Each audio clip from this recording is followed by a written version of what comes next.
apakah bantuan-bantuan ini terindikasi disalahgunakan oleh oknum untuk kepentingan tertentu. Pasca badai Seroja yang melanda NTT, khususnya Kabupaten Kupang awal April lalu, kini bermunculan beragam polemik dan persoalan yang ditemui. Banyak laporan dan aduan dari masyarakat terdampak yang hingga saat ini masih belum menerima segala jenis bantuan, baik dari pemerintah maupun pihak lain.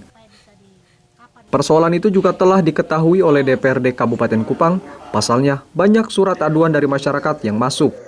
Pimpinan dan anggota DPRD Kabupaten Kupang juga berencana akan menggelar rapat dengar pendapat dengan pemerintah dan membentuk pansus bantuan badai Seroja.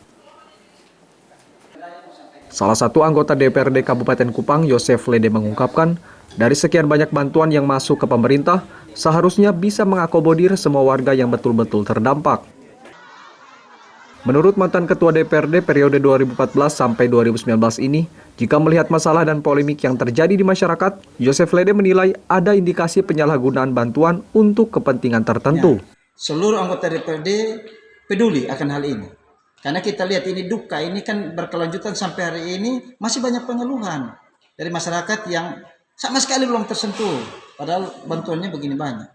Nah, untuk itu, saya sebagai pribadi melihat bahwa ini ada indikasi, ya, indikasi penyalahgunaan bantuan ini untuk kepentingan-kepentingan tertentu. Ya, kalau kita lihat bantuan ini begini banyak, tapi tidak tersentuh sebagian, ini kan ingat bahwa tidak semua masyarakat terdampak bencana. Maka kalau kita lihat bantuan yang begini banyak, sudah sewajarnya dan sudah sepatutnya sebenarnya sudah bisa menjawab dari masyarakat yang terdampak bencana.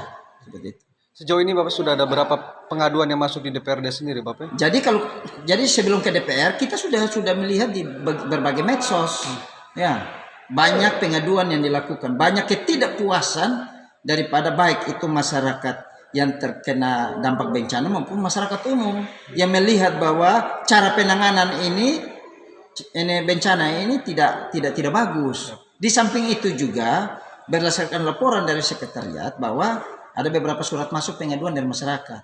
Jadi untuk itu memang mesti lembaga DPRD harus bersikap.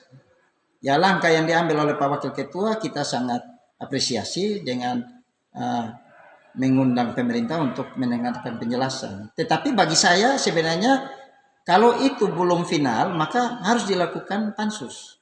Supaya kita bisa menelusuri apakah betul apa yang dijelaskan pemerintah sesuai tidak dengan fakta yang ada. Ketua DPRD Kabupaten Kupang, Daniel Taimenas, sangat setuju dan mendukung pembentukan pansus. Lembaga DPRD perlu menelusuri dan meminta pemerintah menjelaskan masalah bantuan ini lewat rapat dengar pendapat. Apabila penjelasan yang disampaikan pemerintah tidak sesuai dengan fakta di lapangan, maka DPRD akan membentuk pansus. Segala jenis bantuan baik dari pemerintah maupun pihak ketiga merupakan bentuk tanggung jawab moral dan harus tepat sasaran. Saya sangat mendukung teman-teman DPR kalau mau bentuk pansus, saya sangat setuju tuh. Kalau kita di dalam menggelar rapat dengar pendapat dengan pemerintah, kalau ada penjelasan-penjelasan yang menurut kita harus ada penjelasan tambahan dan mungkin dari kita sebagai keterwakilan dari masyarakat, kalau kita tidak rasa puas ya pasti kita bentuk pansus. Penegasan saya adalah bantuan dari pihak mana saja itu adalah bantuan moral, bantuan kemanusiaan dan mudah-mudahan jangan disalahpergunakan. Rapat dengar pendapat gabungan komisi rencananya akan digelar pada Selasa 18 Mei 2021. Clemens Funit, AFB TV, melaporkan.